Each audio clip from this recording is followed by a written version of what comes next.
Hello, Archie Dunlop here with Talking Astrology with Archie on Friday, November the 14th, 2025.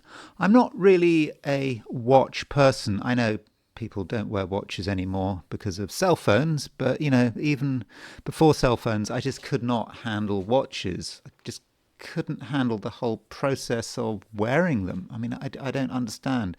I mean, okay, it's not as bad as wearing a ring or something like that, but I can't wear anything like that. Again, don't understand how people can wear rings all the time. The constraint and the claustrophobia of having something like a ring on your body or on a finger or wearing a watch. I mean, I did have some watches. I remember I was given a watch on my 18th birthday and it got stolen. I was in London and I spent the night in an all-night cinema because it was the cheapest place to get somewhere to sleep. And yeah, the watch got stolen.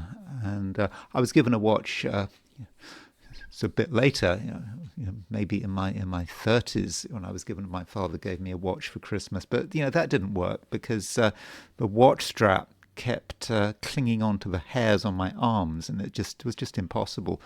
The first watch I got was my grandfather gave me a watch on Christmas 1968. That was probably the best watch. It was a Timex watch, and if I remember rightly, the big thing about it was it glowed in the dark. Those were the days when you could get proper watches that had sort of radioactive dials.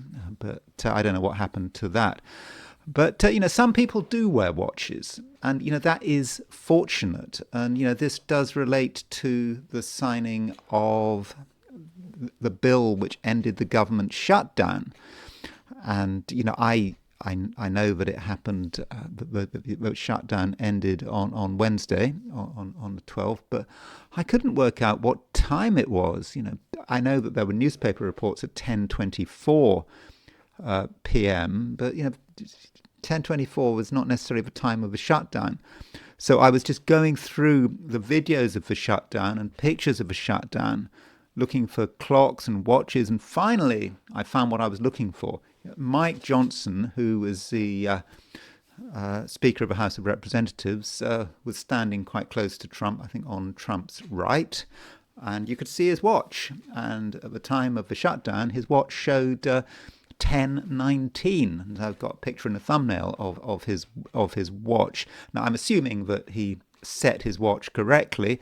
Maybe he's one of those people who puts his watch, a few minutes ahead so he's not late. But assuming that Mike Johnson accurately set his watch, we can say that the shutdown was ended. Trump signed the thing at 10:19 p.m. and that's the time I'm going to be going for. So in this video, well, not all of this video, but at the end of this video, I do want to look at the astrology of the end of the shutdown, or at least Trump's signature on the bill that ended it.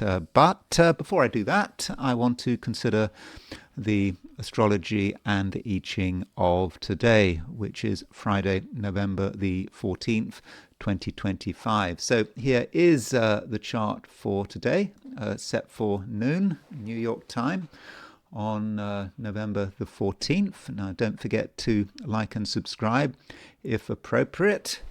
So the moon is still in Virgo, and it's still conjunct the South Node. And so what I said yesterday, still applies. When you've got the moon conjunct the South Node, the moon can represent emotions and how one feels, how one emotionally responds. And if it's conjunct the South Node, it's just possible that the way we respond to something, at least in an external way, is not the best way of going about things. Maybe it's advocating a degree of emotional restraint with that moon conjunct the South Node. I mean, that's one way of looking at it. You could also say that the moon in Virgo conjunct the South Node is suggesting that we shouldn't get overwhelmed emotionally by how things are on a material level. You don't get upset about things not being perfect. So that could be a way of looking at it. Now, the moon does make a sextile to the sun. So moon is 21 Virgo is applying to the Sun at 20, 22, 23 Virgo. So, Moon sextile Sun. It's not an exciting aspect. I mean, it's not dynamic. It's not like a square. It also involves sort of negative signs. When I say negative, I'm talking about the earth and the water signs. So the moon sextile sun, it may not be dramatic, but it's useful, and it does help us to stabilize things and to smooth things over, and there can be a certain element of harmony there with this moon sextile sun, and of course with the moon in Virgo, the moon in Virgo, well, it's the only planet in an Earth sign. Okay, I know Uranus has gone back into Taurus, but it's the only traditional planet in an Earth sign. Uranus is a discovered planet, and so with the moon being the only planet in an Earth sign, it carries a lot of weight. And so, you might say that the moon in Virgo conjunct the South Node, there's just too much concern about details. So I'm sort of picking up on what I've just said, but the fact that it's kind of a singleton moon does indicate, a certain obsessive quality there. Especially because it is conjunct the South Node. And one aspect which is starting to form is a sesquiquadrate between Venus and Saturn. So Venus and Saturn are approximately 135 degrees apart, and you can always tell the sesquiquadrates by subtracting 15. So if you take or adding 15, so in fact you could add 15, maybe that's simpler. So we take Venus at 944 Scorpio, you add 15 to that, you see that it's at 2444. Early fixed signs make semi-squares sesquiquadrates to late mutable signs, and so you can kind of spot by eye that Venus is approaching the sesquiquadrate to Saturn. Okay, that sesquiquadrate to Saturn is not exact until tomorrow, but it's kind of interesting that you've got Venus in Scorpio, Saturn in Pisces. So you might say that there's almost a sort of a trine relationship between Venus and Saturn. And, it just shows that, it all depends how you look at things. Maybe at some level there is a trine relationship between Venus and Saturn because they're both in water signs. On the other hand, they are moving towards a hard aspect. And so Venus sesquiquadrate Saturn, that could undermine us perhaps at an emotional level. Or maybe that's not the right way of saying it. It just might be difficult to express ourselves. Some of us, we might have strong feelings. Venus in Scorpio, is quite intense. I mean, look how close Venus is to true black moon Lilith. It's almost like true black moon Lilith is just following Venus. Venus is being shadowed at the moment. What is following us? There's something rather sinister about that. I don't know. Is it Coleridge? I've probably got the "What doth this fiend which followeth so close behind"? Is that in the Ancient Mariner? I think it was also quoted in that short story, "The Casting of the Runes." Who wrote Casting of the Runes? I don't know. Maybe it'll come to me later. But so Venus is being shadowed by true black moon Lilith, and true black moon Lilith is pretty close to the sesquiquadrate to Saturn. So it's difficult to completely relax in another person's presence, and so that's perhaps a bit of a shadow on that day. And true black moon Lilith, there's something bothering us, and perhaps we feel aware of the evil in other people. Maybe was it M.R. James who wrote The Casting of the Runes? I'm not sure, because it was, if you watched, there was a 50s horror film called The Night of the Demon, which was based on The Casting of the Runes, and I think it was like there was this kind of curse that you send this bit of paper with with runes on it, and it was like a curse. And when once you saw the runes, the demon was going to get you. Anyway, you're not interested in that. But so anyway, that's that Venus sesquiquadrate Saturn, and probably Venus sesquiquadrate Saturn is a major aspect of the day, because it really just is not a great deal going on. There aren't any sort of exact aspects. Okay, Mercury and Mars are still making a conjunction, and that conjunction is okay.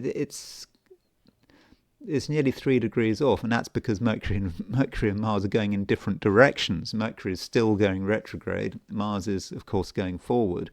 But nonetheless, I think there is a certain interaction between the two still, and it could be quite defensive, verbally defensive. If we might feel that we do have to defend ourselves, and if something upsets us, we might want to be quite clear about it. And remember, we got Moon in Virgo.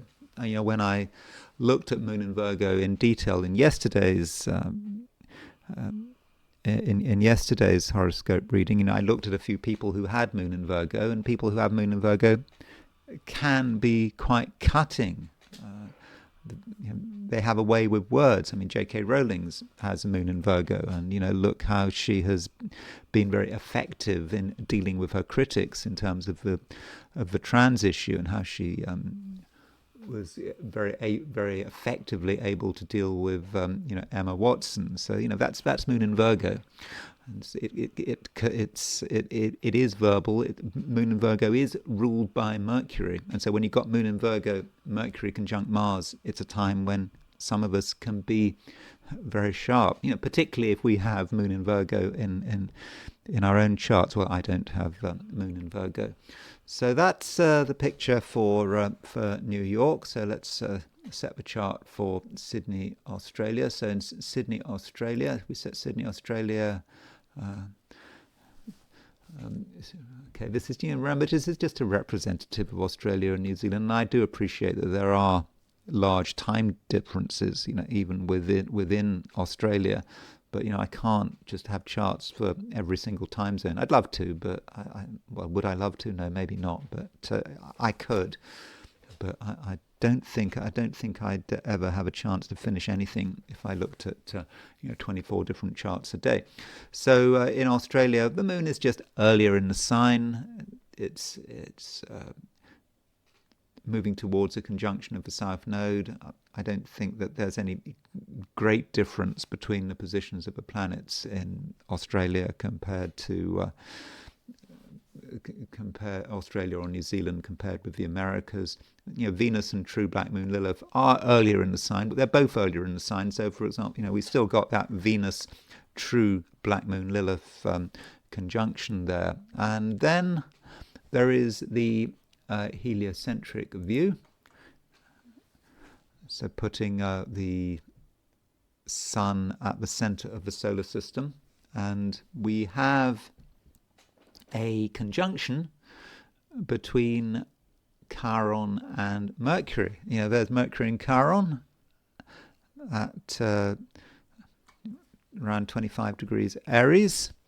And this happens at the same time as we've got a geocentric Mercury-Venus conjunction.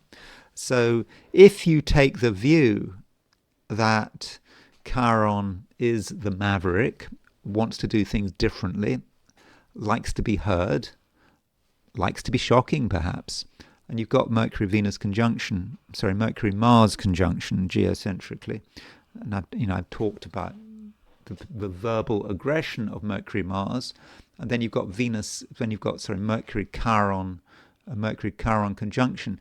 Some of us might just want to have an impact. It's what we say that matters, and we want to say something that gets noticed. And if that means that we cause a bit of upset, well, then so be it. In fact, perhaps better still, because at least when people are upset about what we say, at least we know we exist. If people just ignore what we say, they're not offended, then there can be a real sort of existence problem. It's like was it Patrick Bateman in American Psycho? I think I saw the film. I didn't read all of the book, but I do remember that scene in American Psycho when Patrick Bateman is kind of confessing on someone's phone and leaving messages about all the murders he's committed, and the person just at the other end just laughing at him and just thinking that's very funny and all this kind of thing. And that was devastating, I think, for Patrick Bateman. He wasn't being taken seriously, even when he tells people he's doing all these killings. No one cares. We want to have an impact, but being ignored can be devastating. And with Mercury conjunct Chiron, we certainly want to be noticed. So let me now switch to the 12 signs. So really, I said it yesterday, I'm saying it again, there's nothing going on. There's not a huge amount going on. I still managed to talk too much yesterday. I'm really going to try and not talk too much this time around. We'll see what happens. Anyway, so these are my forecasts for the 12 signs for today, which is Friday, November the 14th, 2025. Aries. The moon is still in Virgo. It's conjunct the South Node, and with the moon in Virgo, Aries, you want things done in a particular way. You'd like things to be really above board, and you're going to perhaps notice details more than usual. And this is not an Aries thing. Aries is not really a details sign, but things change, and you have to get used to the ebb and flow of things. And with the South Node in Virgo, it just can be a time, Aries, where it can just be too easy to get sidetracked. You see something that really is of no relevance at all, but for some reason you decide it's of massive importance, and you perhaps put too much energy into it. And today, with the moon making a conjunction to the South Node in Virgo, you might get sidetracked. You think something is important when in reality it's of little importance at all. And somehow, Aries, you have to look at things in a new way. And it's not just about being yourself. It's not just about being dynamic and being always ready to take action. It's maybe about asking yourself, how shallow is something? If something really is shallow, you need to recognize this and tell yourself that this really is not worth bothering with. It's just not worth your effort. It's not worth lifting a finger for. There are more important things going on. And perhaps that's the message of the moon making a sextile to the sun. Moon sextile sun is about you finding perhaps inner peace, not making a big thing about it, not at all, but you just finding some level of peace, and in the process just realizing that just some things are of massive importance, but some things are just, other things are just merely trivial. And that means, Aries, that as you go through the day, it's important to get your priorities right and not waste time on things that are just beneath you. And don't forget that Mercury and Mars are still making a conjunction to one another. Okay, it's losing its strength in a big way, but there are still times, Aries, where you want to raise your voice. And the question is, why are you raising your voice? Are you raising your voice because of something that really is important? Or is it something that you've just noticed and you feel you need to make a fuss about it? And it's ultimately, a waste of time. And as far as other people are concerned, Aries, I think it can actually be, quite a good day. Other people are on relatively good form. I mean, Venus, the ruler of Libra, your opposite sign, might be in Scorpio, the sign of its detriment, but it is in its terms, Remember, the part of the sky between 7 and 11 degrees Scorpio is ruled by Venus. So Venus is you know, in its own terms. Yeah, terms are a minor dignity, but they are a dignity nonetheless. So, don't completely underestimate other people. People have their own strengths, even if on the surface they seem maybe sort of a bit sort of weak and ineffective. It's not necessarily, the case. So I think it's important to give people a chance, and also to ask yourself, what other people represent, and what are they grappling with at the moment. It might not seem important. Well, the thing is, Aries, there's just some danger of focusing on the wrong things. You look at something that is completely unimportant, but you miss the essential thing. And the essential thing might be what someone else is experiencing. They could be experiencing something very important and you're not noticing it. And so, pay attention. And it's not just about people you know well, it's just about anyone. And you could say that Venus conjunct true black moon Lilith, it could represent, someone else and their demons. And perhaps you need to be aware of those demons. I'm not saying the person themselves is evil or is bad, but you have to ask yourself, what are people grappling with? And so, Aries, that requires you to have a certain emotionality today. I mean, not a chaotic emotionality, a very focused emotionality, and to think about what feelings matter and not get sidetracked by trivial concerns. Taurus, there is a lot to say about Venus. Venus is your ruler. And so when I do these readings, I do spend a lot of time looking at Venus. And, Venus is in Scorpio. It's conjunct true black moon Lilith. It's also making a sesquiquadrate to Saturn. Now, as I've been saying over the last couple of days, Venus is between 7 degrees Scorpio and 11 degrees Scorpio. So those 4 degrees in Scorpio, Venus has dignity. So that means that, you have dignity. You are, in your own way, relatively strong, and so don't feel that you can't handle things. I very much think that you can.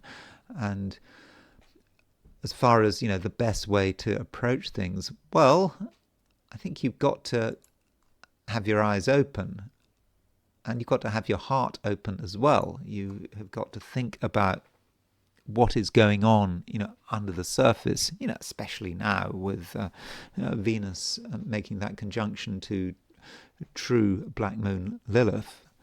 Of course, mean black moon Lilith will probably be somewhere else. But if you've been looking at my videos, you'll know that I use true black moon Lilith and not mean black moon Lilith. And so with Venus conjunct true black moon Lilith, I think that your emotional life is probably quite powerful, quite vivid.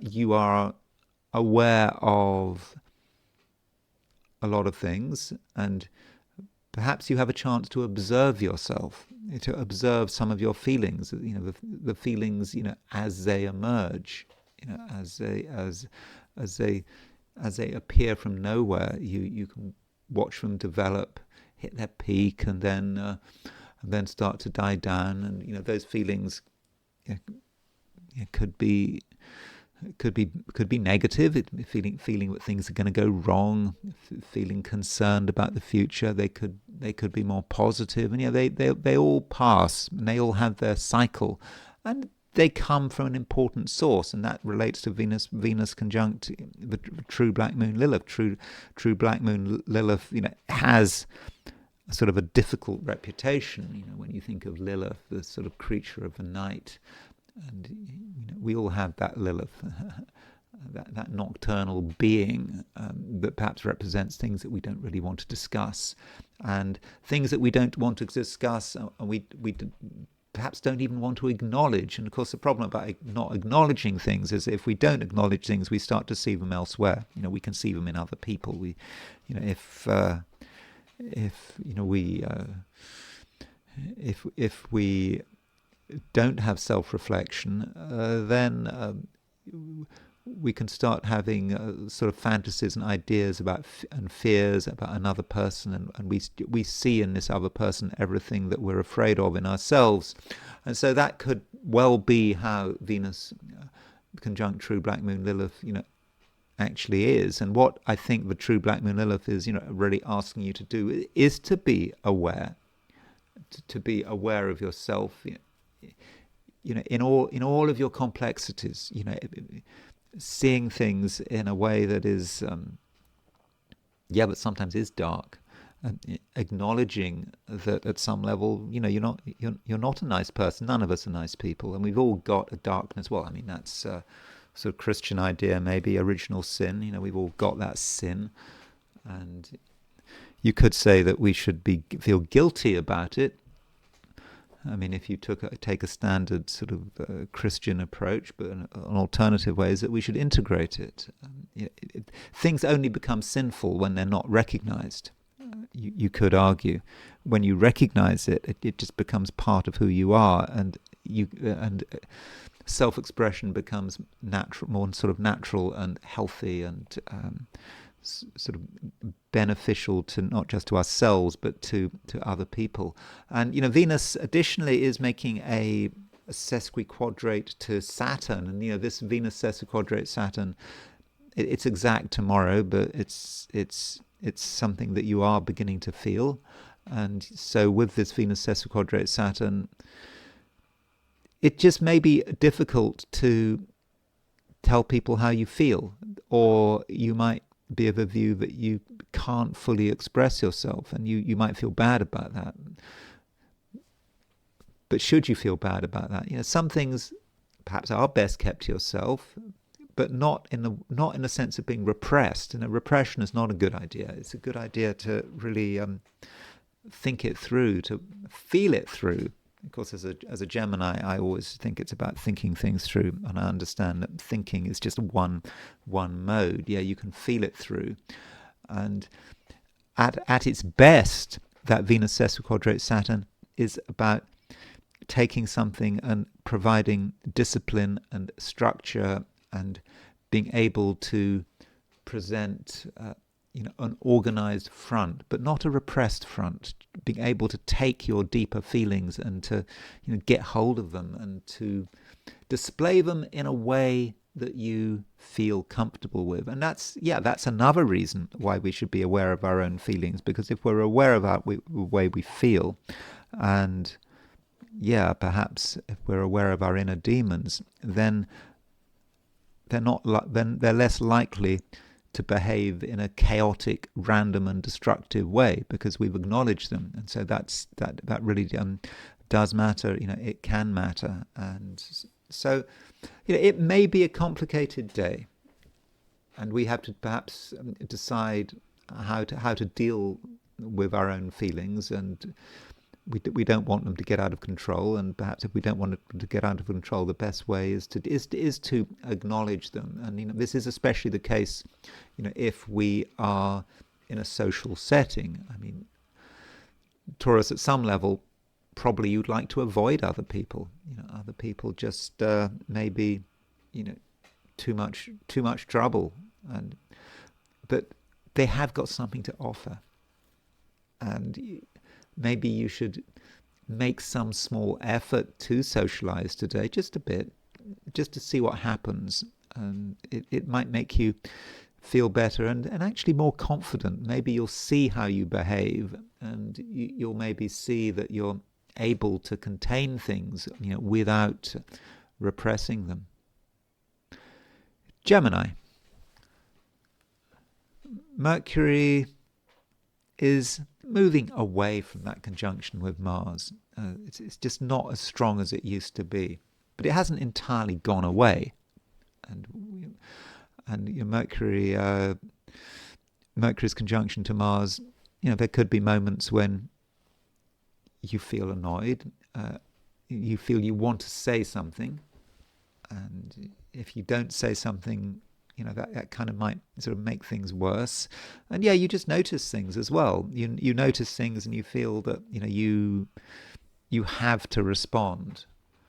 But it's not always necessary to respond. I mean, that can be a Gemini thing, that something happens, you want to talk about it, you want to talk about it, you want to say something, but it's not always necessary.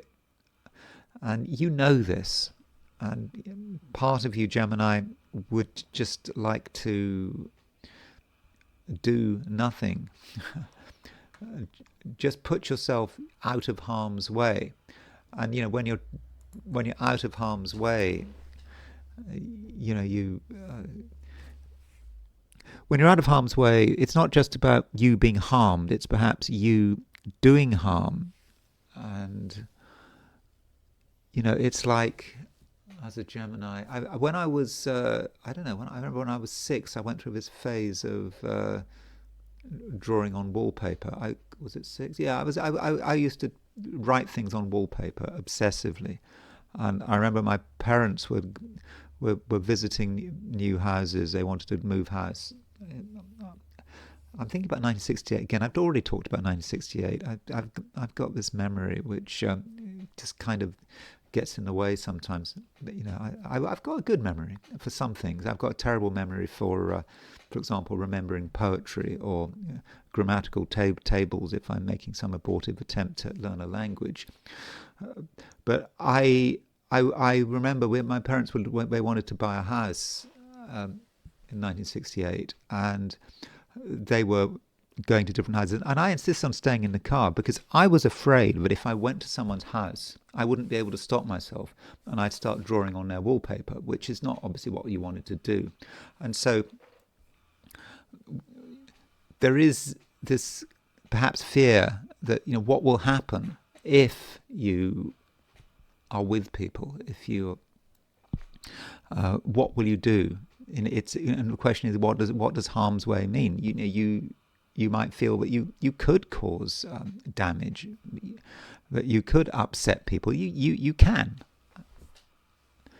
certainly cause a stir. That doesn't necessarily mean it's a bad thing. I mean, this Mercury-Mars conjunction, is in the 7th house. I mean, it's the 7th house in the sense that it is opposition Gemini, and this Mercury-Mars conjunction, it kind of works both ways. It could be about you being aggravated by what other people do, what other people say, but it also could be about what you say, what you feel you need to do or should do to stir things up. And when we look at the heliocentric chart, there is a conjunction between Mercury and Chiron.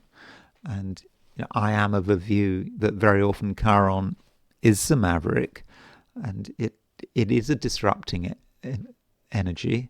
And so part of you wants to be heard, but another part just absolutely does not want to be heard. And if you put yourself in a position where you can be heard, maybe you just can't help yourself. You just feel that you have to be a disruptor. But perhaps you have your own story about how people are going to respond. Perhaps you have your own story about what you're going to say. I mean, the reality is, Gemini, that when you are with people, that there's just something about you that is interesting. I mean, Gemini is, after all, the most interesting sign of the 12, isn't it? Well, of course I would say that, wouldn't I? But you can be interesting. And today you can be particularly interesting. And you don't have to make a special effort. You can just be yourself and be completely natural about it. Just tune into your fundamental power and relationships of all kinds. They can also be powerful. Every relationship can be powerful. Someone you meet in the street and you have a 1-minute conversation, that can be powerful. Even if you never see that person again, it's what you talk about, it's what the other person talks about, and there's something about you that, as I've said, it is interesting. And I think that you also encourage other people to be interesting, other people to tell you about what they can do, what their experiences are, why they are so unique. So it's not just about your uniqueness; it's also about other people's uniqueness. And being a Gemini, you should make a special effort to appreciate other people's uniqueness, and then it's all about people appreciating each other's individuality. So although there is this temptation with Moon conjunct the South Node to keep a low profile, keep yourself to yourself, that it's not the right thing to do. And if you can make some effort to sort of reach out, to move sort of beyond yourself, and to accept that stimuli from the outside world are not necessarily a threat. They can be an opportunity. Cancer. Moon is still in Virgo, like yesterday. Although the Moon is not doing a great deal in Virgo. I mean, it's making a conjunction to the South Node, and it's also making a sextile to the Sun. I mean, the sextile to the Sun is good news. I mean, Moon sextile Sun, it is a great aspect. Okay, it's an aspect that happens pretty regularly. Yeah, happens a few times a month. But when it does happen, it just makes things easier, and it makes things it makes it easier for you to just to be yourself, particularly when the Moon is in Virgo. Virgo is a sign that has a natural affinity with your own sign, and this Moon sextile Sun means that there's just always a way for you to feel comfortable. And you don't have to try too hard, and if you do something that you're meant to do, then nothing can go wrong. So what is it that you're meant to do? What is it that makes you feel happy, makes you feel sustained on a creative level? If you can do that, then I don't really see how anything can go wrong. Although the Moon is conjunct with South Node, and I think with the Moon conjunct with South Node, there might be a tendency on your part to, at times, just focus on the wrong things. And it's not just you; it's a lot of the other signs that have this possibility. You think that something is important, and you put a lot of energy into it, and it may not be important at all. And it could be about certain, factual details. You really want to get into something. You really want to learn about something. You feel that it is important to know everything about it, to, research it, ad infinitum. And there could be something a little bit obsessive about it. Maybe it's something to do with health, or just something you can't stop worrying about, and you feel you just have to know about it. And that can be the problem with internet searches. Once they start, they can just go on and on. But if you try to find out about something long enough, you actually find you keep coming back to the same thing. So an endless search is pointless.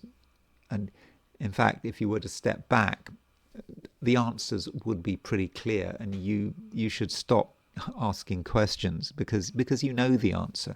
I mean, it's almost like when you get into sort of a tarot death loop. Tarot death loops. I mean, I don't really use the tarot very much, very, very rarely. But one thing I do remember is the tarot death loop, and the sort of a tarot death loop is, when you give yourself a tarot reading and it's bad and you don't like it, so you give yourself another tarot reading, and it just goes on and on. Every single tarot reading is worse than the previous one. So it can be the same with facts, and or it could be this. I mean, for example, if you're listening to me the first time, it could be that the reason you are watching this is because you've looked at other horoscope videos, and you've looked at this one, and you looked at that one, and you're looking for something because you want to hear something, and you're not hearing it, and you just look here, there, and everywhere. And so you don't want to ask too many questions. And the reason you don't want to ask too many questions is because at some stage the answer should be obvious, and the answer is obvious. And so once you recognize what the answer is, then you can relax, and you can stop consulting people like me. You can stop doing Google searches, and that's the way it should be. And once you relax, then Cancer, you can start enjoying yourself. You can start being yourself as you should, as you certainly can. So if you just remember that, I think that today's going to be fine. Leo, Sun is still in Scorpio. I mean, it hasn't got so long now before it leaves Sagittarius. I mean, the Sun is at 22.5 Scorpio, so in just over a week, the Sun is going to move into Sagittarius. And I think that from your perspective, that is going to be a good thing. I mean, we want the Sun to be in a fire sign, all things being equal. When the Sun is in a fire sign, it helps you, Sagittarius. It helps things to move. But you've already got Mercury and Mars in Sagittarius. But still, when you've got the Sun in Sagittarius, there's always that possibility. Sorry, when you've got the Sun in Scorpio, there's just always that possibility that you just spend too long maybe thinking about one thing, maybe being in one place, not valuing variety as much as you should. Although things can change. One thing about the Sun that I should point out is that the Sun is moving towards a grand trine. So it's starting to move towards a trine of Jupiter, starting to move towards a trine of Saturn. So that grand trine would happen, I think, beginning of next week on Monday or something like that. But it's starting to form, and that is something that is going to help things to move. It's going to help you to move, and in the meantime, you just shouldn't feel that you're stuck. You need at the moment to be looking for variety, looking for new things to think about, new things to talk about, and also taking things that you're already involved with and communicating, telling people about them. Because if you keep things to yourself, there's just going to be a limit to what you can do with them. You might be in a situation where, you're doing something well, but it always reaches a point where you can't go any further. And maybe part of it is that you're not getting feedback. You're afraid of getting feedback. And so this would, particularly apply if you were an artist, or, you're a writer, you're creating things, you're painting pictures, writing words, you're keeping it to yourself. Maybe you're afraid of feedback. Because, the problem about feedback is someone might be critical. That's always the problem. But, right now, Leo, I think that you can very much benefit from feedback. The feedback, I think, will be constructive. And you might get a different view. And you always should be looking for a different view, that you can do things in a different way.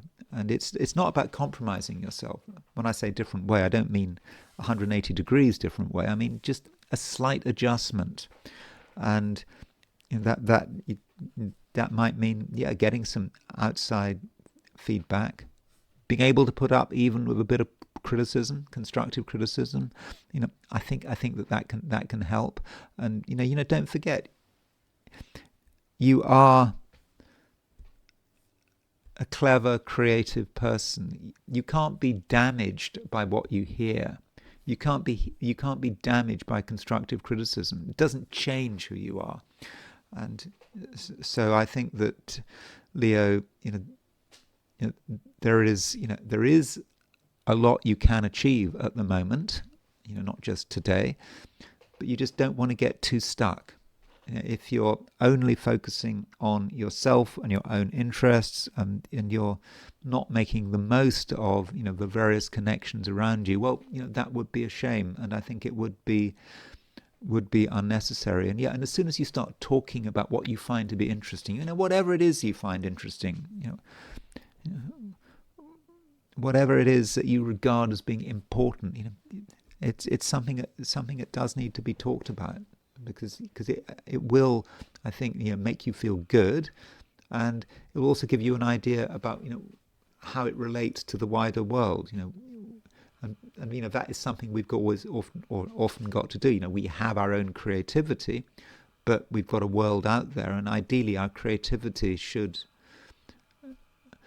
not meet the world's approval. It's not about approval, but it should have a space. It should have a place for itself, and that's what you can do. And of course, being a Leo, I think that your creativity and getting appreciated for being creative, that is important. But if you keep quiet about everything, well, that I think would be a shame.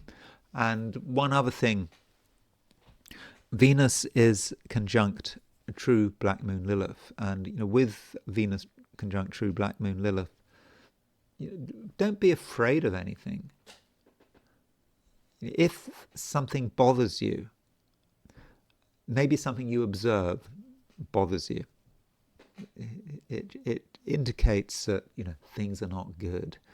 But if that does happen, then this might be a good thing. It might be an opportunity. And with Black Moon Lilith, there's always an opportunity, and the opportunity lies in the shadows. But once you see that opportunity, you don't stay in the shadows, and that is an important theme of this piece for Leo. Don't stay in the shadows. There are things in the shadows that might be interesting, that you might want to take note of. But once you've taken note of, and you have to go into the light. And I think that today that's something you very much can do.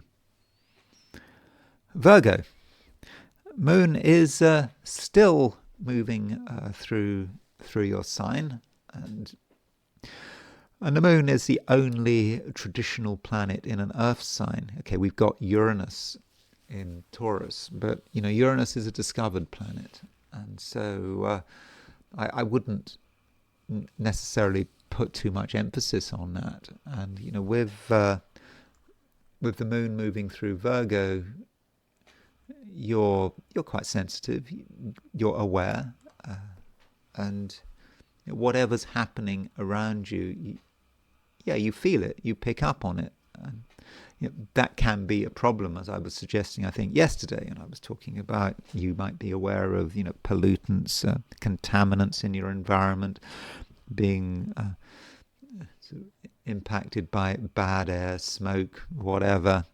So, that's looking at it from a negative view. Although today we've got the Moon making a sextile to the Sun, so having Moon in Virgo sextile the Sun in Scorpio does indicate to me, Virgo, that you can find the right place. You can find somewhere where you do feel at one with yourself. You feel comfortable, and also that you feel healthy and supported. When I say healthy, I don't just mean physically healthy. I mean sort of mentally healthy as well. That you are supported. And you will be supported, or rather you can be supported. If you just want to ignore everyone, you can.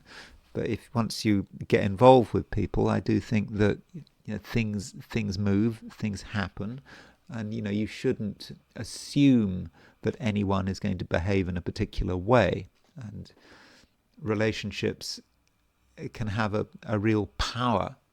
Any kind of relationship can have a power.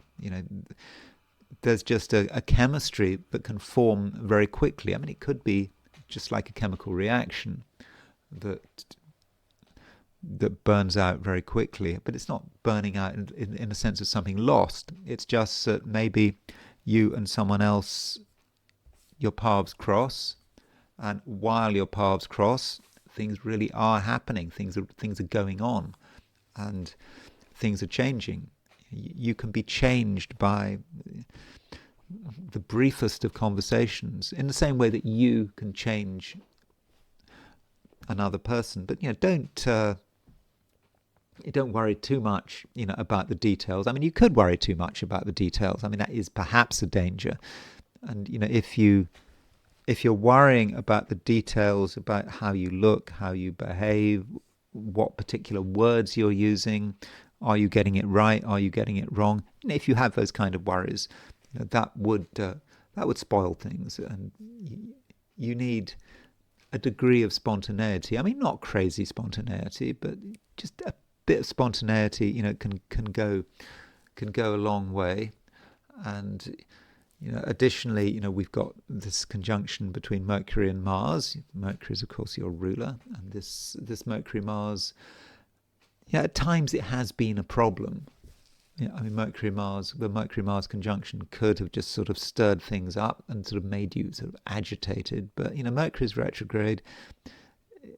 It's going in the opposite direction to Mars now, and that might make you sort of feel sort of calmer, and so that's perhaps a plus, particularly now we've got the moon sextile the sun. But don't allow yourself to get caught on some detail, especially if it's a kind of detail you want to be critical about. Too much criticism today is not really worth the effort, and it could be very counterproductive.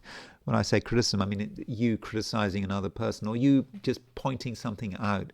Maybe you point out an imperfection, something you don't like. You feel it's the right thing to do, but the moment you've said it, you might spoil things. And as far as is possible, Virgo, try to allow things to evolve in sort of a natural way, and give people a chance. I think that is especially important, because if you do focus too much on the minutiae of every interaction, the minutiae of how people present themselves, then no one has any freedom, and people get self-conscious, and you lose the moment. And so that would be a shame, because socially things can work well, and you and other people can transform each other in a way that is entirely favorable. And as I was saying, do try to focus on that moon sextile sun. That moon sextile sun is about things working well, communicating in a way that is effective but is not forced. There's nothing that has to be said, and you should, as far as possible, take people as they are, without feeling you have to say anything, or ask yourself, is this the kind of person I want to be talking with, and so on. So, be natural about it all, Virgo, and allow things to run smoothly, and it can then be, can be a great Friday.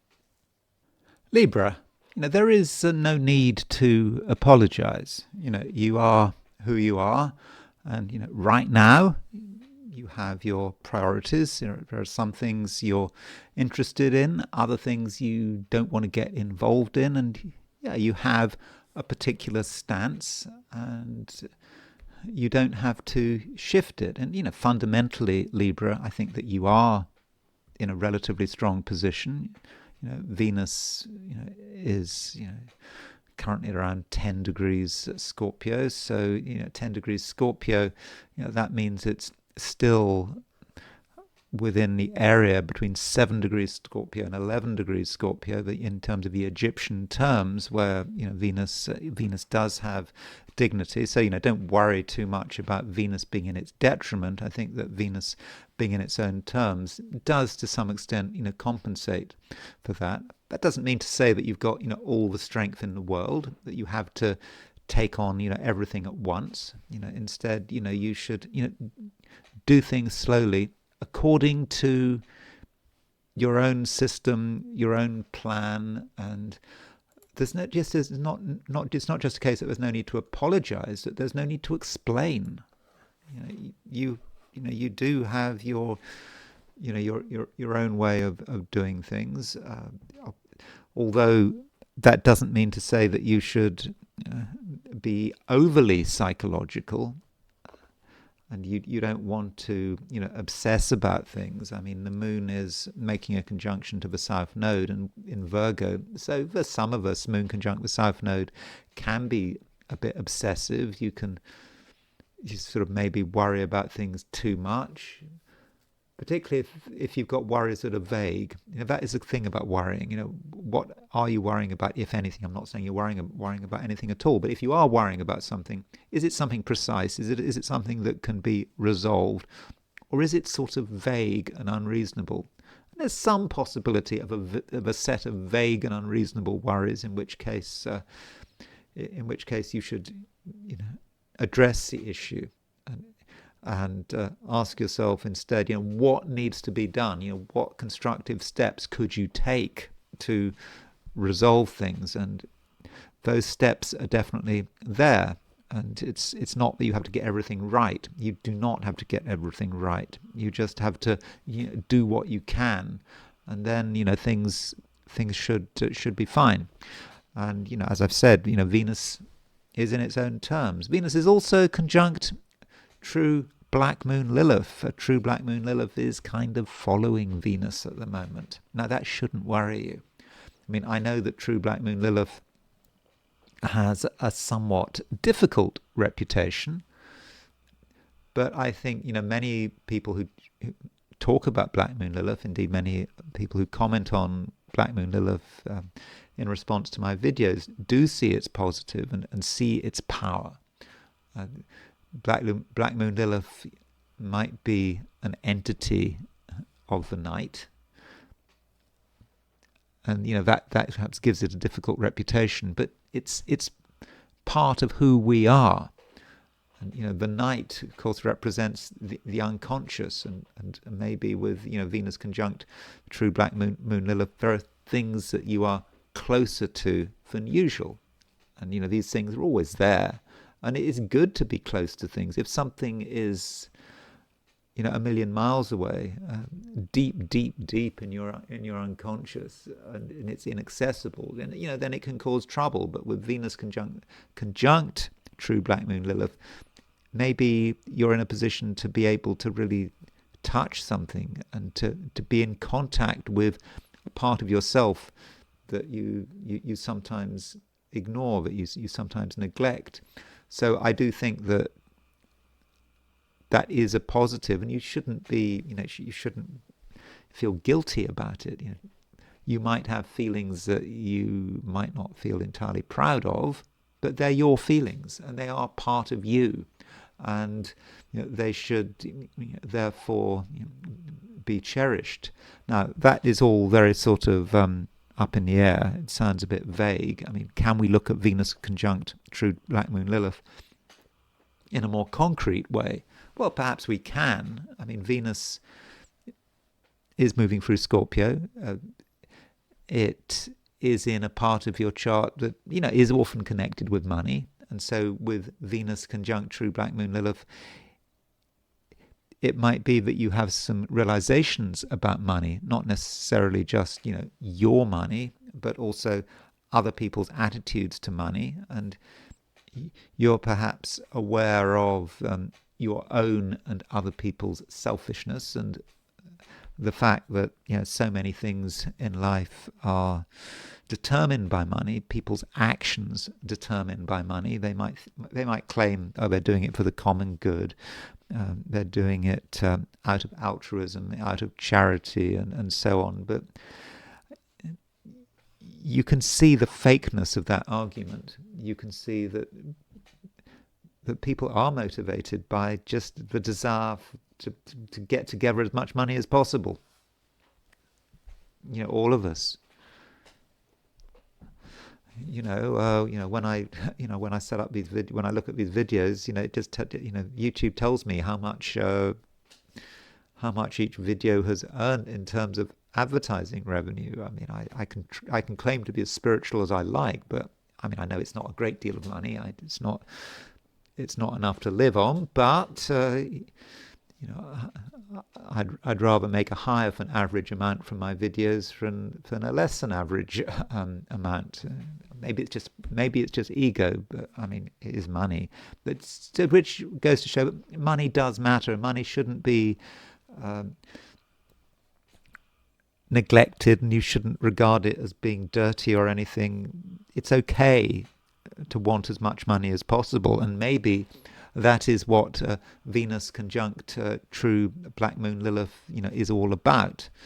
But that doesn't mean to say that you have to allow any dark obsessions to spoil your day. I mean, the moon is making a sextile to the sun, and with the moon making a sextile to the sun, I think that you can have moments of relaxation, moments when there is no pressure, and when there is no pressure, then things start happening.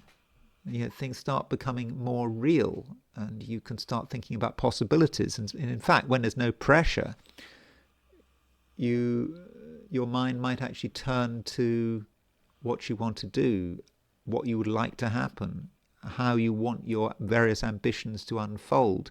And in your own quiet way, you might realize what you need to do in order to move forward in a very mundane and very materialistic way. And it will all seem, very, very obvious. Scorpio. Moon is in Virgo, conjunct the South Node. And, with the moon in Virgo, that could be about other people, outside pressure, maybe. And there is some possibility, Scorpio, that you are too quick to give in to outside pressure. People are maybe pressurizing you, and you feel you have to comply, but that is not the right approach. Although it is your natural instinct right now, and I know that Scorpio is a very individualistic sign. You regard your identity and your boundaries as being really important, but that doesn't mean to say that you can't sometimes be swayed. And I think there is a certain conforming pressure at the moment, and you just have to be aware of that conforming pressure.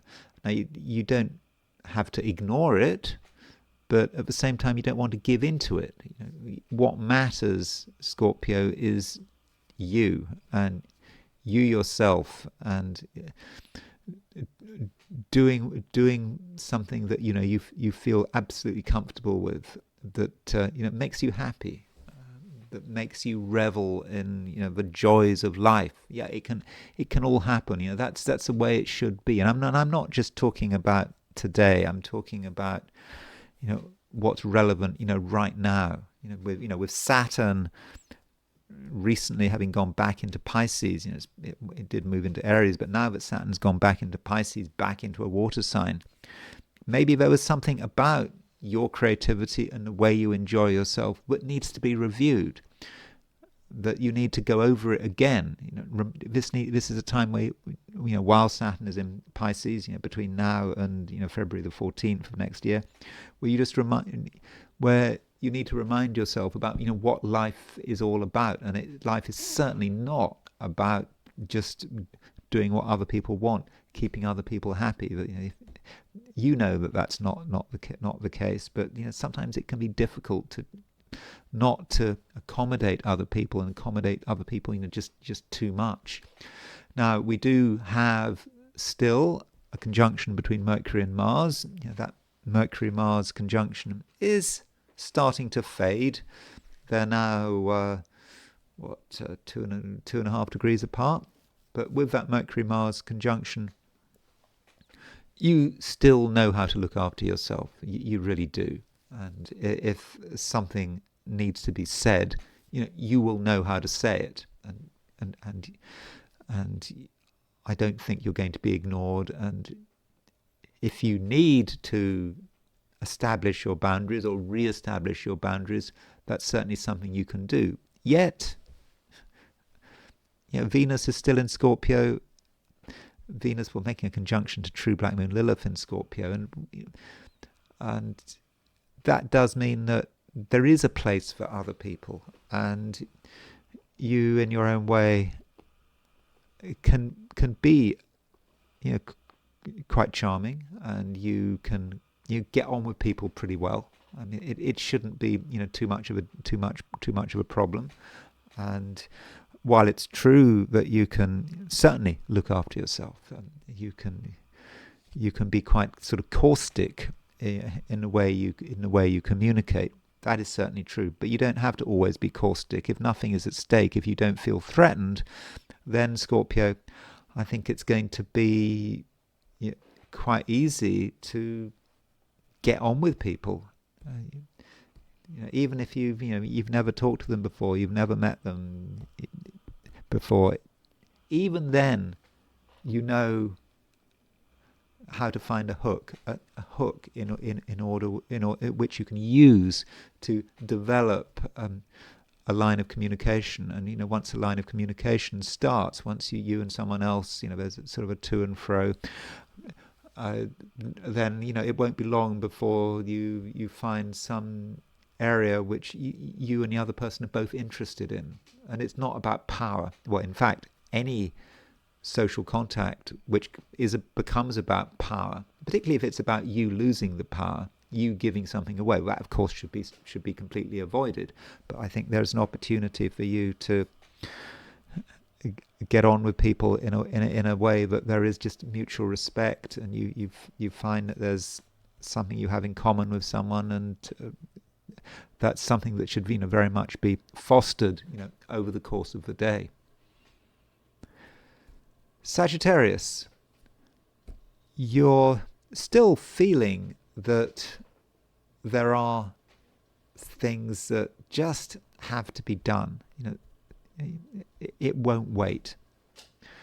And it's always good to be in a bit of a hurry. I mean, you can't assume that the world will wait for you, and you certainly want to make good progress. And I think you can make good progress, but you don't want to be too obsessed with the results themselves.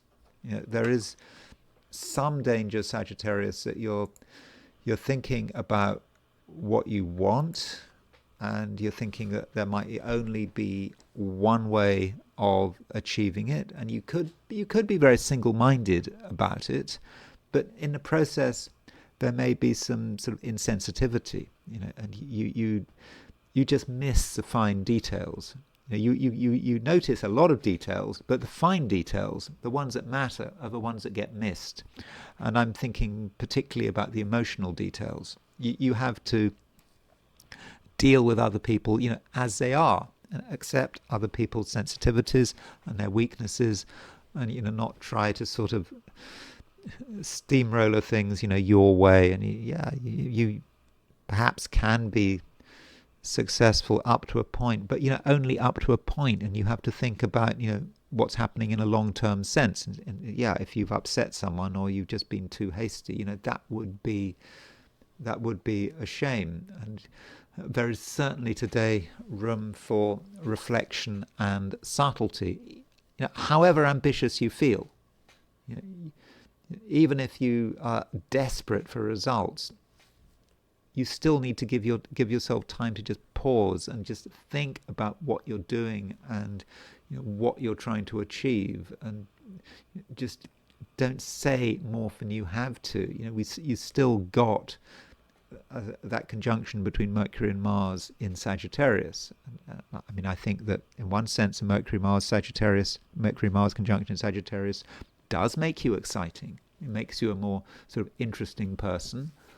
But Mercury-Mars in Sagittarius, it can sometimes go too far. And, you say something in the heat of a moment. Perhaps you're trying to move things along. Perhaps you're trying to be helpful. But, a lack of subtlety on your part could cause a lot of damage. And it would be a shame as well. It would be unnecessary. If you can just be yourself without being pushy. Sometimes it's okay to just talk about anything. Whatever comes to mind. it needn't be significant. Maybe we're talking about small talk. I mean, I don't know about small talk, but apparently small talk can be useful, and maybe if you make a special effort, you'll be quite good at it, and you can get people's trust. But don't think too much about what you're trying to achieve. I think that's a very important point. Try as far as possible to be relaxed. You can still get what you want in a timely fashion. It just doesn't have to be your main focus. And so do consider how you might be presenting yourself. Capricorn, you might feel that you want to get a bigger picture, that you don't quite see things as they are in front of you. You're trying to understand something, you look at it, and it doesn't make immediate sense. So it might feel that it's just better to get some larger idea about what it's all about. But that can be difficult. You try to get some space and find vision, whatever that vision might mean, but it doesn't necessarily make it any clearer. And so when you look at something from different viewpoints, you're still looking at the same thing, and your perceptions are largely the same as well. You look at something from the side, from the front, it's still the same thing. And so perhaps, Capricorn, you need to just accept things as they are, and forget about any ideas you might have about how to categorize something, how to judge something as being right or being wrong. I mean, that's not what it's about. And morality might not come into it. Just look at things as they are. Try to find out as much as you can about it, without coming to definite conclusions. Because as soon as you start coming to a conclusion, you feel that you've got an answer. That might be the very point where you start limiting yourself. And also, you have to think carefully about the impact you are having on other people. Because one aspect that is coming up over the course of the day and into the weekend is a sesquiquadrate between Venus and Saturn. So Venus is in Scorpio. It's moving to a sesquiquadrate to Saturn, your ruler. And so you have to think about what impact you are having on Venus. So it could be that you judge things, or you try to limit things, and in the process you stop them happening. And that would be a shame, especially if other people are involved. It may be that there are people out there who really you could benefit from them, they could benefit from you, and you have to give them a fair hearing. But will you give them a fair hearing? And there's just some possibility, Capricorn, that you show a lack of sympathy at a critical moment. So I'm not saying that has to happen. I'm just saying it could happen. And so when you're talking to someone, when someone is trying to explain something to you, it's important that you give them a fair hearing, that you don't jump to conclusions just because someone starts badly in terms of explaining themselves. That doesn't mean to say that it ends badly. Some people, they can trip up over words, they might say the wrong thing, but it's all a mistake. And you look at people as a whole, and really don't feel that you can categorize someone immediately. You need as much information as possible, and getting that information may take some time. You may never know the entire truth about another person, but you just don't want to be too critical. And we've also got the moon starting to make an opposition to Saturn. So that moon Saturn opposition, it's kind of more of the same. you have the capacity to close people down, to prevent people from fully expressing themselves. You have the capacity. That doesn't mean to say that you will. So, do think about it. And, this, is about not just, relationships, but it could also be about, some of the things that you would like to do, that you'd like to make happen. And this can be a contradiction with some Capricorns. Is that Capricorn is a sign that is quite focused on the material world. It knows that people have to look after themselves within the material world. People have to make progress, but also you can be over realistic. You can look at all the reasons why something can't happen. You can look at all the reasons why your goals for the future can't happen. And so, you could trip yourself up there. And it's important that you don't prevent yourself from giving something the best possible chance. And that's not just about other people, it might be about you. So if there's something that you want, something you'd like to happen, don't just pour cold water on the idea. Give it a chance. And, rather than just dismissing something out of hand, instead work with it. Use your practicality to make something that perhaps starts off as being unreal into something that instead is a real practical possibility. Aquarius. Right now, Aquarius, you are, like yesterday, making things perhaps just slightly too complicated. You kind of want to see complications. And, it's always easy to make things complicated. You notice one thing, you notice another thing, then you notice something else, and, before you know it, you've created an impossible situation. But the key thing, the thing that you started on, might have been very simple, might have been very easy, very obvious, but you weren't interested. So, Aquarius, think carefully about how you respond, particularly to new things. It might be easy to regard something as a threat, something that could undermine you. You can think about all the reasons why something might go wrong. There are many, many reasons why things can go wrong, and some of these reasons, the chances of them happening might be incredibly low.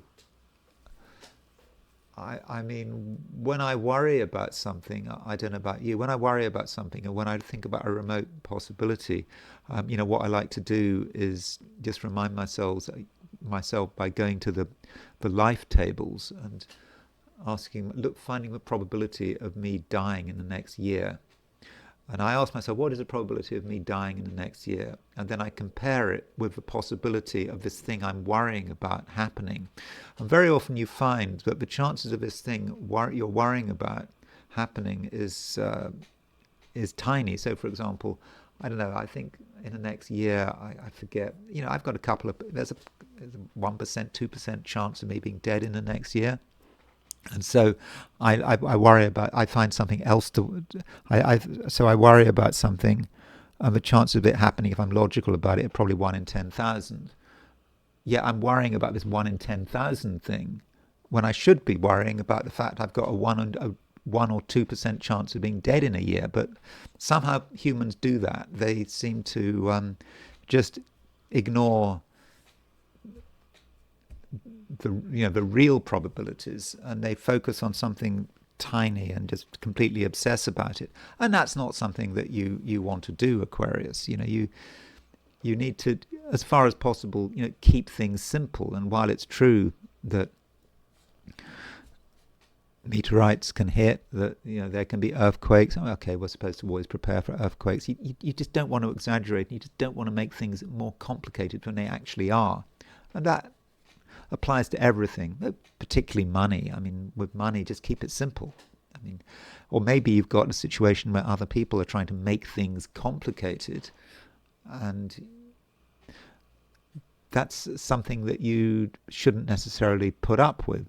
Ask for the headline figures, put it in plain English, and don't give in to the temptation to have a load of negative thoughts. You could right now, and not just thoughts. You could.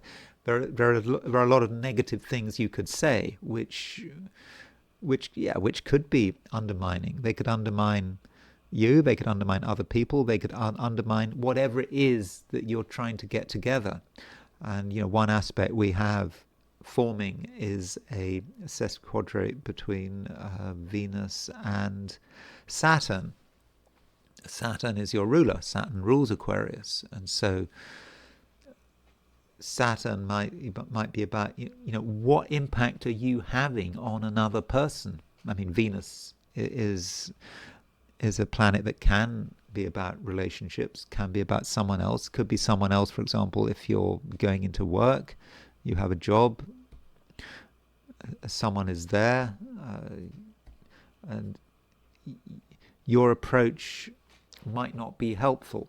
So that's certainly a way of looking at it. It might also be about your approach. It may not be helpful, not just in terms of someone at work. It could be your work in general. You could just be perhaps too negative, and or perhaps you're being too defensive, or too worried about some short-term issue that isn't really worth your concern. So I think the overall message, Aquarius, as you move into a weekend, is as far as possible, do try to lighten up, and don't take things too seriously, and remember that tomorrow the moon will move into Libra. It will be in an air sign, and I think that is going to make things easier for you. Pisces, don't forget, Pisces, that a grand trine is starting to form, and we've had a lot of grand trines recently, and we're getting another one, and the reason we've had grand trines forming is probably because of Jupiter and Saturn. Jupiter and Saturn are stuck on this trine. Saturn's going retrograde. Jupiter's just turned retrograde. Jupiter is at 25. Where's Jupiter gone? Jupiter's at 25 Cancer. Saturn's at 25 Pisces. And the Sun is in late Scorpio. The Sun is moving towards the trine of Jupiter, trine of Saturn, and over the next few days, as you go through the weekend and into the beginning of next week, this grand trine, will be exact, and it's in water signs. And of course, Saturn is in Pisces. And, because of this grand trine, I think, Pisces, that you will find that things really are working. But from an emotional perspective, you are quite responsive to what is going on. Now, with a grand trine, there's always a danger that you float off into nowhere. That is particularly a grand trine in water. And I'm saying this as someone who does have a grand trine in water in my own chart between Jupiter, Neptune and Venus, Jupiter in Pisces, Neptune in Scorpio, Venus in Cancer. So I'm certainly aware of that ability to float off. But at least with this grand trine, Saturn is involved.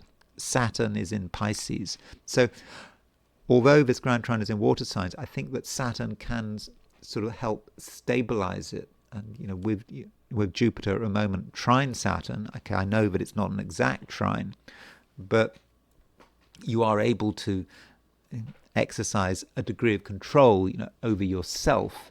And so perhaps this grand trine should be treated as like some sort of primal emotional energy, like a force of nature, maybe like hydroelectric power, but you somehow you can harness it, and it can make you stronger. And this is perhaps one of the advantages of Saturn being in Pisces.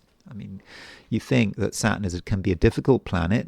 It was in Aries, now it's back in Pisces, and that might have felt a bit of a problem, but I don't think it's a problem at all. I think that it really does help get you together and to think about what is important. And right now, Pisces, you're the one that's important. It's about you making the decisions, deciding what works for you. And it's important today that you're you're not distracted. Okay, you can talk to people, you can have really good social interactions with other people, but you don't want it to reach the stage where you are wasting time, where you're spending too much time worrying about another person's problems. Sure, it's good to be sympathetic, but you don't want to be taken over.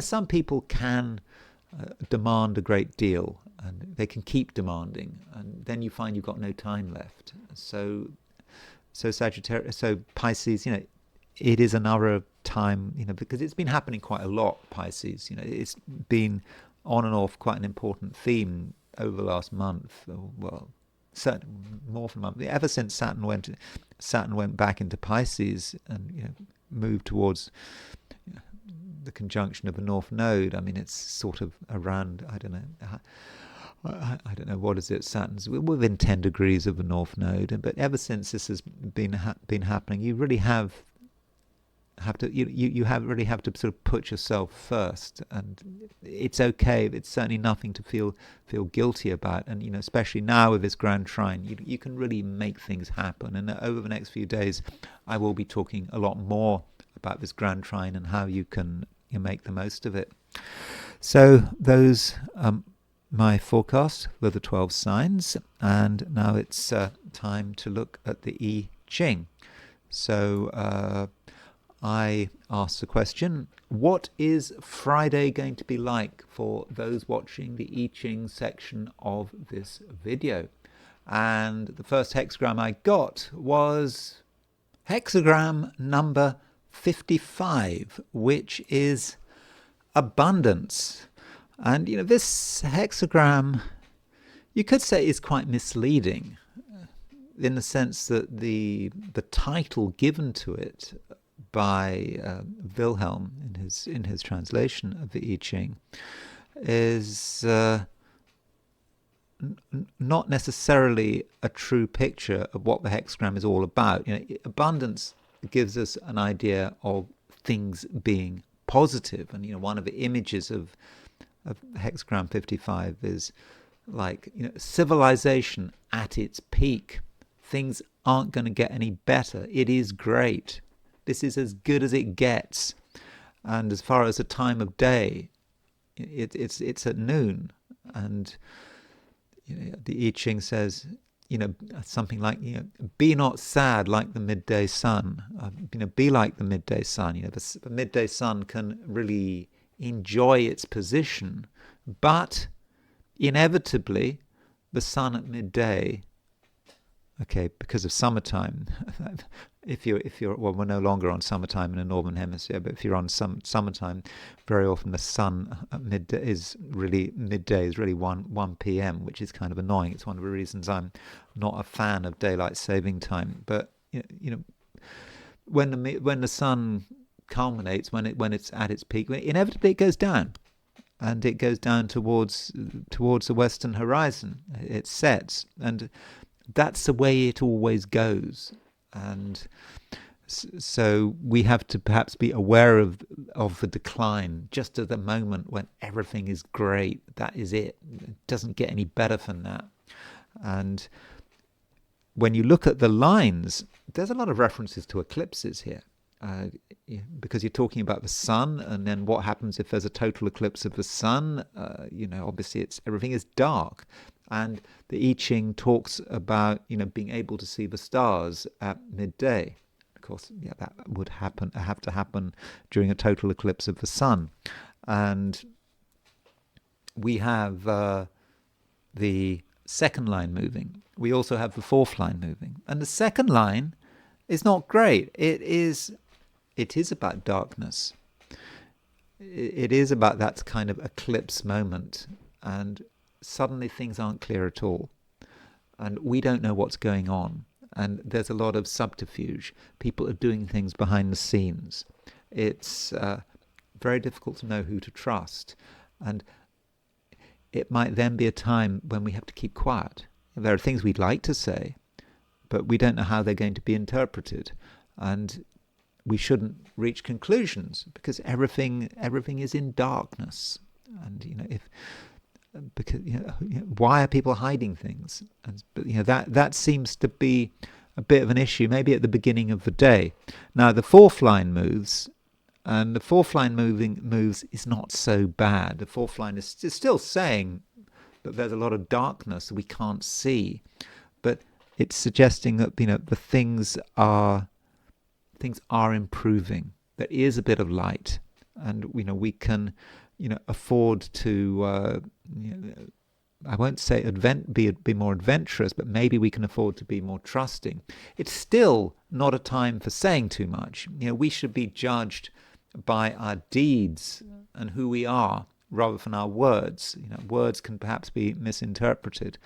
But if we do feel at the beginning of the day that things aren't moving, that it's a complicated situation, we should stay with it, and we shouldn't talk too much about it. We might be tempted to talk too much about it. Moon is in Virgo, Mercury Mars conjunction. We might feel we have to point things out. This isn't right. I don't understand this. Okay, if you really don't understand it, sometimes you do need help. But the less said, the better. Even when things start improving, and because we've got two moving lines, we move to a second hexagram, and the hexagram we move to is hexagram number 11, which is peace. So there is a fortunate solution to the problem. So the day probably doesn't start off very well, and we can't see straight. We don't know what to do. The more we talk, the worse it gets. We might be misunderstood. Other people may be playing games. They may be deceptive. We just need to go through it, allow the thing to develop, and then we get a transition. And by the end of the day, peace. Everything is in the right order. Things are moving. Greg Winkup, I think, calls this hexagram flowing. So to begin with, things are stuck, and maybe are a little bit nasty, but there is an improvement. I mean, quite a big improvement, because hexagram number 11 is one of the best hexagrams in the book. And so in the end, there is harmony. And of course that also reflects the fact that one aspect we have today is moon sextile sun. Moon sextile sun, as I always say, along with the trines, moon trine sun, they are harmonious aspects. So don't get too upset if the day doesn't start very well, because I think by the end things should be moving, and whatever complications there are, I think that we can get over them. And I want to finish with Trump signing this bill which ended the government shutdown. I mean, there are still things to resolve. There's still a healthcare issue. I mean, I haven't gone into great detail in terms of my reading of it. So, I mean, I know I talk about politics, but I don't pretend to say that I know much about what is going on. So, as far as the shutdown is concerned, I did look at Mike Johnson's watch, and I'm pretty sure you can see in the thumbnail I make that 10:19, and the report was at 10 by 10:24. It comes out. The trouble is, if you ask ChatGPT, you ask what time it was, ChatGPT will say 10:24, and so you look it up, and you find an article on the internet timed at 10:24, but of course that's just the time when the article comes out. It doesn't tell you when the thing was signed. But I think here we can be reasonably confident that it's 10:19, provided Mike Johnson, the Speaker of the House of Representatives, had accurately set his watch. So we're kind of relying on Mike Johnson here for the correct timing. So as far as this chart is concerned, so here is the signature. So this took place on Wednesday the 12th at 10:19 p.m. in sort of Washington D.C. And this government shutdown, it's about money. I mean, that's a lot of what it's about. And when you look at a chart, for example, a Horary chart, and you want to know what is the chart about, you look at the moon. At least, that's what I learned from, Olivia Berkeley when I did her course in horary astrology many decades ago. And you can see the moon is in Virgo, beginning of Virgo. And sure, it was about money. And the moon had gone into Virgo, a few hours earlier. So the moon had been void of course in Leo. That was not when you were going to get the thing signed. The moment it moves into Virgo, it works out. It happens, and you get the signing. And okay, the moon is now in the same house sign as the South Node. This doesn't necessarily mean, though, that it's all fine. There may still be some hiccups. Don't forget Mercury's retrograde and Jupiter's retrograde. And it's kind of strange that it's happening as these two planets were going retrograde. And this kind of reminds us about what retrogrades are about. We tend to think about retrogrades as being something bad, that when things go retrograde, that we just can't get things together. But what a retrograde is just about a change. Something has changed, and Mercury and Jupiter have changed, and it's because I think that the shutdown happened as Mercury and Jupiter were stationing. Okay, I know it had been going on for much longer than that. God, I forget how long it's been going on for. It's a couple of months, isn't it? This shutdown happened quite some time ago. But then when these two planets change direction, that's when it apparently gets resolved. And we've got Venus in Scorpio. Maybe Venus moving into its own terms. I mentioned the fact that I've been talking about the Egyptian terms, and the fact that the part of the sky between 7 degrees Scorpio and 11 degrees Scorpio is ruled by Venus by terms. It's a minor dignity, but maybe Venus going into its own terms just helped smooth things along, and the moon in Virgo was starting to move towards a sextile of Venus. I mean, it's quite slow, but you've also got Venus exactly conjunct a true black moon Lilith. I'm not quite sure what that's about. Maybe that's sort of talking about the dealings which took place. And at the same time, you've got the Mercury-Mars conjunction. So you might say with this Mercury-Mars conjunction that as the Mercury-Mars conjunction became exact, that's when you're talking about deadlock. But now with Mercury and Mars, they're separating. Mercury is going retrograde, Mars is going forward. So the Mercury-Mars conjunction is breaking up, and perhaps that has created a bit of space for the deal to be done. And the person who is most affected by this is, of course, Donald Trump. He would, of course, regard it as a big triumph. Again, I'm not going to give any opinions about right and wrong here, but here is Donald Trump's horoscope, and we can put the signing on the outer wheel. So the question is, what was happening to Trump as he signed this bill? Well, the moon was crossing his ascendant. So he has his ascendant at 29 degrees 58 Leo. So a few hours earlier, the moon had crossed his ascendant. Now, there is a view, I don't subscribe to this view, that Trump has Virgo rising. I don't think he does have Virgo rising. He just, where you look at him, he looks Leo rising. But you might say, 1 degree Virgo might be going exactly over his ascendant. I mean, it is possible, but I would be very surprised. And plus, we do have an exact time. We have an exact time. It is 10:54 Trump's time of birth. And his ascendant is at 29:58. Is it 29:58 Leo? So it's right at the end.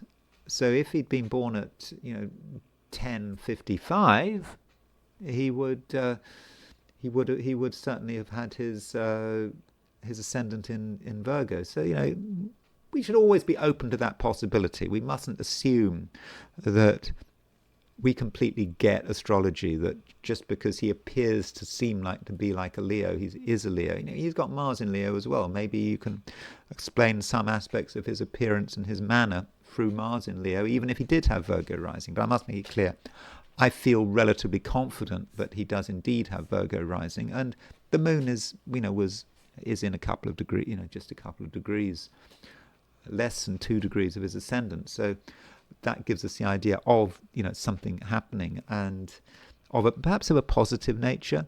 And this Jupiter-Saturn trine. Now, this Jupiter-Saturn trine that we have, Jupiter and Saturn are really very close to one another. They are 25 to 9. They are 12 degrees apart. Sorry, 12 minutes apart. 12 arc minutes apart. And he has Jupiter on his Venus. So Jupiter's going stationary retrograde at 25/9 Cancer. And so it's on his Venus, within less than a degree from his Venus. And Saturn is trine his Venus. So that, I would have said, looks pretty good for Trump. It's about Trump feeling good about himself. I know that his Jupiter is also conjunct his Saturn, but we can think about that later in a couple of degrees' time. Jupiter will go back to his Saturn. So I think the Jupiter-Saturn hitting his Venus is probably something that really helped things move, helped sort of stimulate things, and so I think that's probably quite important. Anything else? Well, I'm sure there's something else that I've missed. Yes, he's got Mercury. Well, Mercury conjunct his Mercury is conjunct his true black moon Lilith. I don't know about that. Who knows what that's about? You would have thought Mercury transiting his true black moon Lilith. What's he thinking? What's he saying? Maybe he's saying things behind closed doors that aren't particularly pleasant. Maybe he's got dark thoughts. I don't know. I mean, we don't want to make this more significant than it has to be. Now, look at the midheaven. The midheaven was at 27 degrees at Aries, and so midheaven at 27 degrees Aries was trine his Mars, and starting to make a trine to his ascendant. Now, normally we don't look at aspects of the midheaven to one's own chart, but I think in this case, particularly as we've got 20/20 hindsight, I think that we very much can. And Venus at the time was Venus at the time of this signing. So there's Venus and there's the ascendant. At the time of the signing, by the way, Venus was pretty much exactly close to the ascendant. Well, Venus was square the ascendant, and that's something I perhaps should have pointed out. So there's there are the transits that Trump experienced. What about the directions? There are a few directions that he's experiencing at the moment. Now, directions are a much slower thing.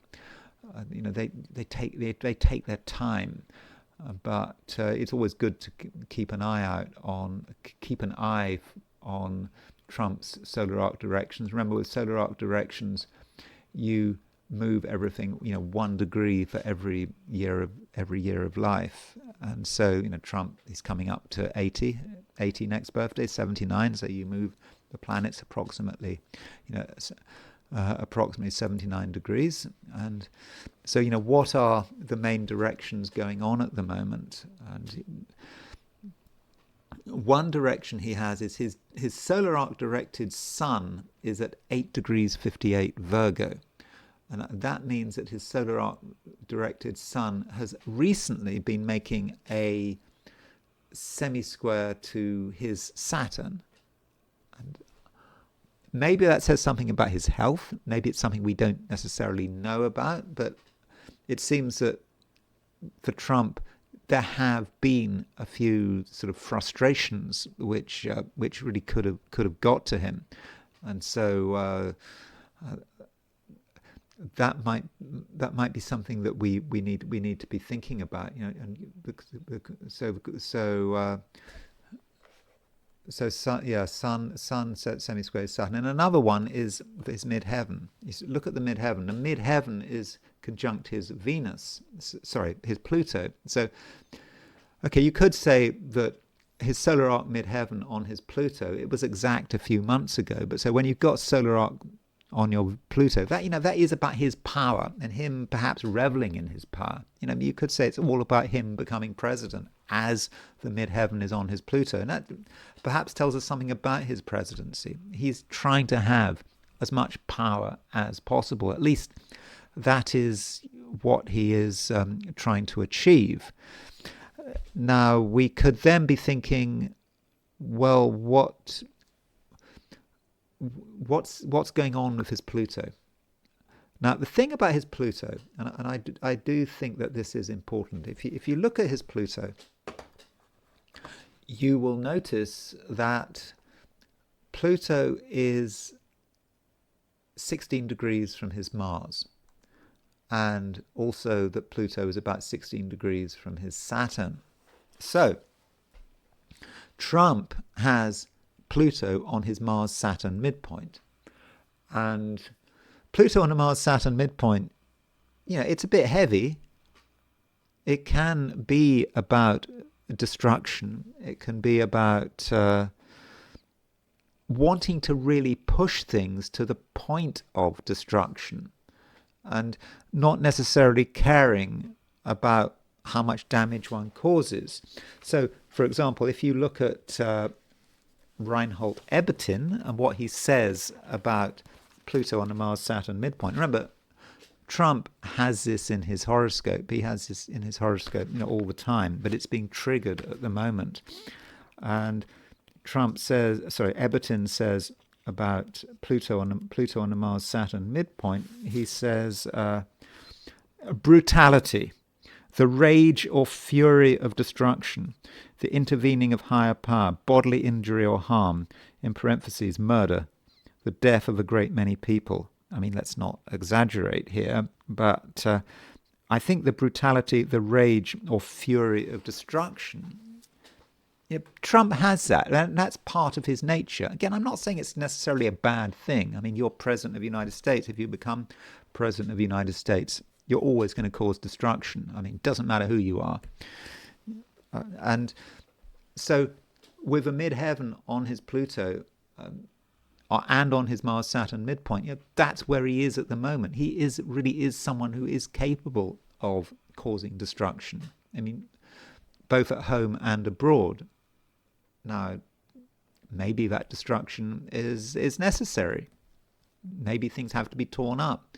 Maybe government departments have to be shut down, whatever he has to do. But I think that the shutdown is quite destructive, and you can before the shutdown, for example, closing down, or not closing down, but limiting funds to NOAA, the weather agency. That's just Trump. That's the way he's been doing things, and I think that this shutdown was, perhaps, very much part of it. And then you've got to think about America. Of course, it affects America, doesn't it? This government shutdown. So here is the horoscope of the USA, and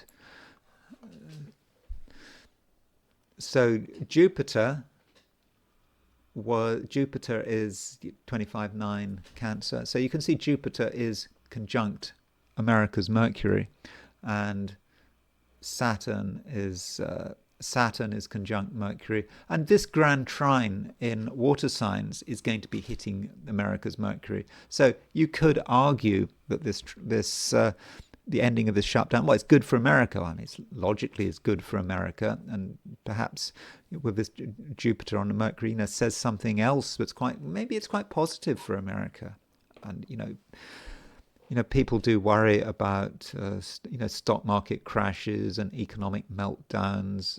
I'm not convinced. I'm not saying there won't be a market meltdown in the end, but I don't think quite yet. And it may be that the end of this government shutdown is pretty good for the markets. And of course, Trump has got midterms coming up in 2026, and he's going to want things to be as good as possible for the midterms, isn't he? And so he's, I assume, going to do whatever he can to sort of pump the economy, and that's perhaps in keeping with the fact that we've got Jupiter trine Saturn. So those are a few thoughts on Trump signing the bill to end the government shutdown. I hope you found this video of some interest. If you enjoyed this video, I would be very grateful if you were to like or subscribe. If that's what you feel doing, if that's appropriate. And if you want to buy me a coffee, there's a link in the description, and I will talk to you again tomorrow.